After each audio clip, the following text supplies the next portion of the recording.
والیہ سے باب افعال ہے اس کا جو اس میں مفعول ہے اس کے اندر یہ معنی ہوتے ہیں کہ والاہ اولاہ البلدہ، اس کو اس علاقے کا والی بنایا، لیکن اس کے لیے پھر آگے جگہ کا نام آنا چاہیے، ملک کا نام آنا چاہیے. اگر اس کے بعد لوگ ہوں تو پھر اس کا مطلب والی نہیں ہوتا. تو یہاں اس جملے میں آپ کے مولاہم ھذا علی مولاہم کے الفاظ آئے ہیں. یہ نہیں کہا کہ مولا مکہ یا مولا عرب، یہ نہیں کہا. تو اس سے پتہ چلتا ہے کہ نبی کریم صلی اللہ علیہ وسلم کے اگر یہ الفاظ ان کے ہیں تو سچی بات ہے کہ پھر اس میں والی کا مطلب یا حکمران کا مطلب ہرگز پیدا نہیں ہوتا. یہ اہل سنت کا. مجھے تو لگتا ہے کہ یہ جو جملہ ہے یہ عربی کے مطابق عربوں کے، یعنی لفظ تو عربی کے ہیں، جملہ بھی عربی کا ہے، گرامر بھی ٹھیک ہے اس کی، لیکن ایک ہوتا ہے نا کہ اہل زبان کا ایک طرز ہوتا ہے بات کرنے کا، یہ اس طرز پر جملہ نہیں ہے. اگر اس طرز پر جملہ ہوتا تو یوں ہونا چاہیے تھا من والا علین، من والا علین یا من اولا علین فقط والانی.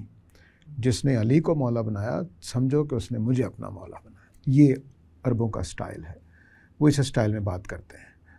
تو من کنت مولا ہوں، اس کے سٹرکچر فہذا علی مولا ہوں، یہ سٹرکچر دونوں عجمی ہیں.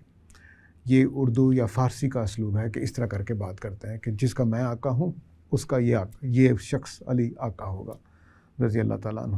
تو یہ جو چیز ہے یہ عربی سٹائل کے قریب نہیں ہے. تو لگتا ہے کہ یہ بعد میں جملہ بنایا گیا ہے یا بالمعنی روایت ہوئی ہے، تو بات کہیں سے کہیں چلی گئی. تو بہرحال اس کے اندر اہل سنت کا مجموعی موقف یہی ہے کہ اس کے اندر ولایت کے معنی نہیں ہوتے. یہ سارا واقعہ اصل میں خلافت کی یا ملوکیت کی منتقلی کا معاملہ ہے. یعنی آپ صلی اللہ علیہ وسلم جس وقت یہ خطبہ ارشاد کر رہے ہیں وہ ایک پوری ریاست کے سربراہ کے طور پہ یہ بات کر رہے ہیں، اور وہ جو موقع ہے وہ حجۃ الوداع سے واپسی کا موقع ہے. اور کیا اس چیز کے اوپر ہم قیاساً یہ کہہ سکتے ہیں کہ یہ اس طرح کا واقعہ ہوا ہو؟ ہاں، تو اہل تشیع یہی کہتے ہیں کہ جو نبی کریم صلی اللہ علیہ وسلم نے اپنے بعد اصل میں اقتدار حضرت علی کو دینے کا اعلان کیا ہے، اس لیے حجۃ الوداع کے بعد کیا ہے اور اس لیے اس مقام پر کیا ہے. لیکن یہ بات ان کی درست نہیں ہے، کیونکہ سب سے اچھا موقع خود حج کے اندر اعلان کرنے کا تھا کہ جب سارے لوگ تھے وہاں پر. یہاں تو سارے لوگ نہیں آئے، یہاں تو صرف وہی لوگ آئیں گے جو مدینہ کی طرف جا رہے ہیں. تو مدینہ کی دوسری جانب جو جا رہے ہیں، جو یمن جا رہے ہیں، جو دوسرے علاقوں میں جا رہے ہیں، جو خود مکہ کے لوگ ہیں، ان تک تو یہ اطلاع نہیں پہنچی آپ کی زبانی. تو سب سے اچھا موقع اگر ولایت کے منتقل کرنے کا تھا تو سب سے اچھا موقع تو یہ تھا کہ آپ حج کے خطبے میں ارشاد فرماتے کہ دیکھو میں اب جا رہا ہوں، میرا جانے کا وقت آ گیا ہے، تو میرے بعد علی کو بنا لینا. تو یہ اگر کرنا تھا آپ نے تو تب کرنا تھا. اور میں نے پچھلی دفعہ کسی نشست میں عرض کیا آپ سے کہ یہ نبی کریم صلی اللہ علیہ وسلم قرآن کی روشنی میں کر ہی نہیں سکتے تھے، کیونکہ قرآن مجید نے یہ بتایا ہے کہ ان کا معاملہ شورا پر ہوگا. تو نبی کریم صلی اللہ علیہ وسلم اگر کسی کو نامزد کرتے تو یہ شورا کے خلاف ہوتا. لیکن استاذ جیسے آپ نے یہ بات کی کہ قرآن مجید کی جو تعلیمات ہیں اس میں تو آپ صلی اللہ علیہ وسلم اس چیز کے پابند ہیں کہ وہ اس طرح کا کوئی بھی معاملہ نہیں کر سکتے کہ خلافت کی کوئی منتقلی کر دیں. لیکن جو ایک پوٹینشیل کینڈیڈیٹ کی نشاندہی ہوتی ہے، آپ مختلف واقعات دیکھ لیں جس میں آپ حضرت علی رضی اللہ تعالیٰ عنہ کو آپ صلی اللہ علیہ وآلہ وسلم کی جانشینی میں ایک طرح سے جاتا ہوا دیکھ سکتے ہیں. یعنی ہجرت کا واقعہ آپ اٹھائیں تو اس میں حضرت علی کو آپ صلی اللہ علیہ وآلہ وسلم نے اپنا بستر دیا ہے، اور اس کے بعد یمن میں یمن کی طرف جب ایک کاروان جا رہا تھا تو اس میں آپ صلی اللہ علیہ وسلم نے خصوصی ہدایت کی ہے کہ جو خمس کا حصہ ہے وہ حضرت علی کے سپرد کیا جائے گا. اسی طرح غدیر خم کا واقعہ ہے. ان سارے واقعات اور اس طرح کے دیگر واقعات سے کیا یہ مسلمانوں کے اوپر ایویڈنٹ نہیں تھا کہ حضرت علی کو وہ اپنے خلیفہ کے طور پہ، پہلے خلیفہ کے طور پہ دیکھتے؟ دیکھیے یہ تینوں جو واقعات ہیں وہ ضرورت کے لحاظ سے سامنے آتے ہیں. مثال کے طور پر جو بستر پر لٹانے کا معاملہ ہے وہ کس لیے کیا گیا ہے؟ تو اپنے بستر پہ آدمی کس کو لٹاتا ہے؟ اپنے کسی قریبی عزیز کو. اس کا ولایت سے کوئی تعلق نہیں، حکمرانی سے کوئی تعلق نہیں. وہ اصل میں دکھانا یہ تھا کہ نبی صلی اللہ علیہ وسلم موجود ہیں بستر پہ، یہی دکھانے کے لیے لٹایا گیا ہوگا، تو تاکہ لوگوں کو پتہ چلے کہ آپ کہیں نکلے نہیں ہیں، یا امانتوں کی سپردگی تھی ان کے پاس. تو امانتوں کی سپردگی بھی کسی گھر والے کو دے کے جایا جا سکتا ہے. اس کا کیا تعلق ہے کہ اس نے بعد میں خلیفہ بننا ہے اور ابھی خلافت کا کوئی پتہ بھی نہیں ہے. خود نبی کریم صلی اللہ علیہ وسلم بھی حکمران کے طور پہ جا تو رہے ہیں لیکن وہاں کیا ہونا ہے کیا نہیں ہونا. دوسری بات یہ ہے کہ جو یمن کی طرف بھیجا گیا تو سپہ سالار ہی کے پاس ہوتے ہیں سارے اختیارات.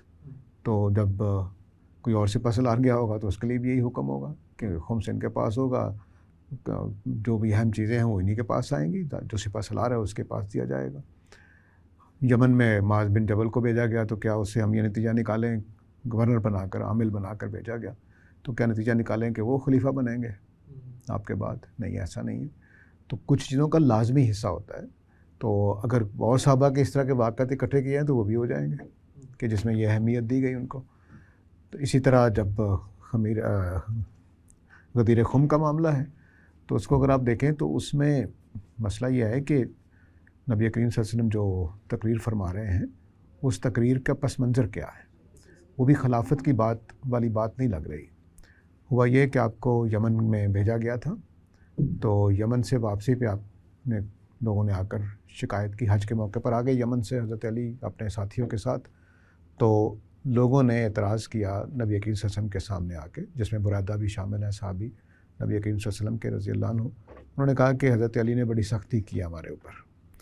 تو نبی کریم صلی اللہ علیہ وسلم نے ان کو سمجھایا کہ نہیں, علی نے جو کیا ہے وہ ٹھیک کیا ہے, کیونکہ شریعت کے مطابق یا قانون کے مطابق یہ سختی ہونی چاہیے تھی, تو تم اپنا دل صاف کر لو. تو برادہ کا دل صاف ہو گیا, اور بھی جو شکایتیں تھیں.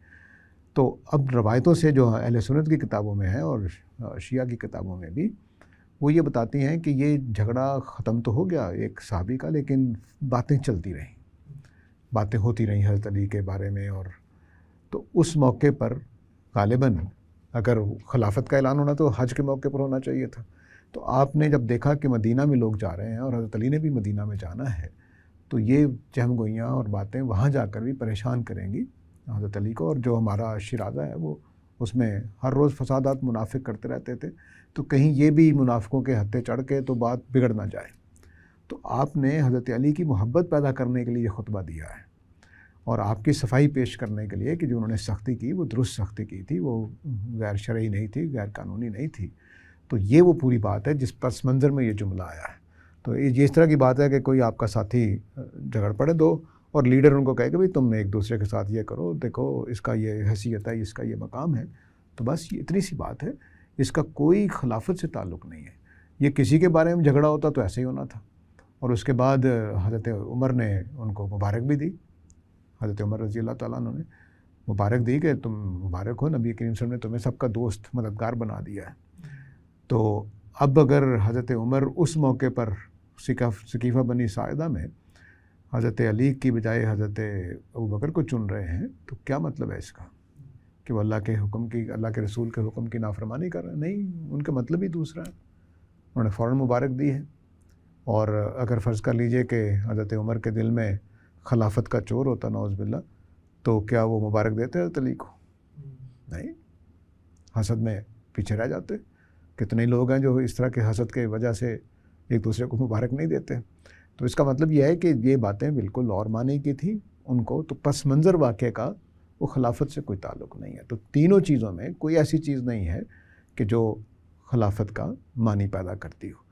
البتہ خلیفہ نماز پڑھاتا تھا, حکمران جو ہے نبی کریم صلی اللہ علیہ وسلم بطور حکمران نماز پڑھاتے تھے. اس نماز پڑھانے کی جس کو ذمہ داری دی جائے اس کے ایک معنی ہو سکتے ہیں, لیکن وہ بھی لازم نہیں ہے. اس کے ایک معنی ہو سکتے ہیں کہ اپنی جگہ پر کھڑا کیا گیا ہے, یہ معنی ہو سکتے ہیں. اور یہ آپ دیکھیے کہ خود حضرت علی نے جب وہ دنیا سے رخصت ہو رہے تھے, زخمی تھے, جس نے مارا تھا آپ کو ملجم نے, تو آپ زخمی تھے, تو آپ نے حضرت حسن سے فرمایا کہ تم نماز پڑھاؤ میری جگہ. تو اگر خلافت کا اشارہ لینا ہے تو پھر حضرت علی کو ماننا پڑے گا کہ حضرت علی نے حضرت حسن کی خلافت کا اشارہ کیا, اور مطلب یہ ہے کہ ملوکیت حضرت علی نے شروع کی, پھر یہ ماننا پڑے گا. تو اس طرح سے یہ جو اشارے ہوتے ہیں وہ بعض اوقات معنی خیز ہوتے ہیں, بلا شبہ میں اس کا انکار نہیں کرتا. لیکن نماز میں تو کچھ قرینہ موجود ہے, لیکن باقی چیزوں میں جو تینوں واقعات آپ نے بتائے ہیں یہ ہر سپہ سالار کے ساتھ ہوتے ہیں اور ہر جھگڑے کے موقع پر. اب نبی کریم صلی اللہ علیہ وسلم نے جب وہ جھگڑا ہوا ہے اسی حج کے موقع پر کہ لوگوں نے آپ نے مال غنیمت تھا وہ دے دیا ان کو قریش کے قبائل کو زیادہ دیا اور انصار کو کچھ نہیں دیا، تو انصار کے اندر رنجیدگی پیدا ہوئی۔ تو آپ نے کہا کہ دیکھو مجھے یہ لوگ جو ہیں بھیڑ بکریاں اور اونٹ لے کے جا رہے ہیں، تو مجھے اپنے ساتھ لے کے جا رہے ہو۔ تو یہ دلجوئی کا بہترین ایک عمل تھا کہ میں تم لوگوں کے ساتھ جا رہا ہوں، تو تم مجھے لے کر، میں تمہارا مال غنیمت ہوں۔ یہ چھوٹی بات نہیں تھی۔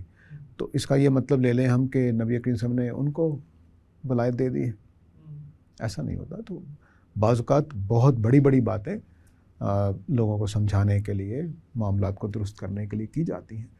تو یہ اس طرح کی چیز ہے، اس کا کوئی تعلق خلافت کی طرف اشارے سے نہیں ہے۔ سر یہ جو ثقیفہ بنی سعدہ کی ساری کارروائی ہے اور جس میں سارے اکابر صحابہ کرام رضی اللہ عنہم موجود ہیں، اس میں کسی اور شخص کی طرف سے، یعنی جو بعد میں حضرت علی رضی اللہ تعالیٰ عنہ کی ساتھ منسلک رہے یا دیگر صحابہ کرام کے ساتھ منسلک رہے، ان میں سے کسی اور شخص کی طرف سے یہ نشاندہی کی گئی کہ ہم غدیر خم کی جگہ پہ ایک عہد کر کے آئے ہیں، یا خلافت کی منتقلی جو تھی وہ حضرت علی کو ہو گئی، تو پھر یہ کیا یہاں پہ اقدام ہو رہا ہے؟ تو اس طرح کی بھی کوئی ڈاکومنٹڈ چیز ہمیں ملتی ہے کسی ثقیفہ بنی ساعدہ میں کوئی صحابی اس کا حوالہ نہیں دے رہے۔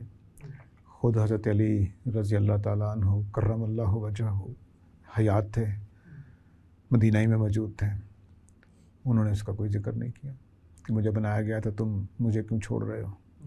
تو یہ بات واضح ہوتی ہے کہ اس وقت صحابہ کے ذہن میں نہ میرے خیال میں تو یہ جملہ موجود ہی نہیں ہے، لیکن اگر بولا بھی گیا ہے تو اس کے وہ معنی نہیں تھے جو بعد میں پیدا کیے گئے ہیں۔ تو خود حضرت علی کو پیش کرنا چاہیے تھا، خود نہ پیش کرتے، کسی کو کہتے کہ بھی دیکھو نبی صلی اللہ علیہ وسلم نے مجھے مقرر کیا تھا، تو جا کر بتاؤ ان لوگوں کو یہ غلط فیصلہ کر رہے ہیں۔ اور اگر یہ جملہ اسی معنی کا ہوتا اور صحابہ کے سامنے آ جاتا تو یقیناً وہ حضرت علی کو مقرر کر دیتے، کیونکہ اسی ثقیفہ بنی ساعدہ میں ایک واقعہ موجود ہے کہ انصار اور مہاجرین کے درمیان بحث تھی کہ انصار خلیفہ بنیں گے کہ مہاجر بنیں گے۔ تو ابوبکر صدیق نے ایک روایتی سنائی کہ الائمۃ من قریش، نبی کریم صلی اللہ علیہ وسلم نے فرمایا تھا کہ امام جو ہے وہ قریش میں سے ہوں گے۔ بس سارے پیچھے ہٹ گئے، جھگڑا ختم ہو گیا۔ تو یہاں پر فرض کر لیجئے کہ ابوبکر صدیق نعوذ باللہ من ذالک اسی خیال میں تھے جیسا شیعہ سمجھتے ہیں، تو باقی صحابہ تو ایسے نہیں تھے، یعنی انصار ساتھ دے دیتے حضرت علی کا اور باقی صحابہ ساتھ، تو کسی کے ذہن میں بھی نہیں ہے۔ تو یہ واقعہ ان کے لیے نہ ہونے جیسا ہے حقیقت میں اگر دیکھا جائے تو۔ شکریہ استاذ، آج کی نشست کا وقت یہاں پہ ختم ہوتا ہے۔ انشاءاللہ مزید سوالات کے ساتھ آپ سے اگلی نشست میں ملاقات ہوگی۔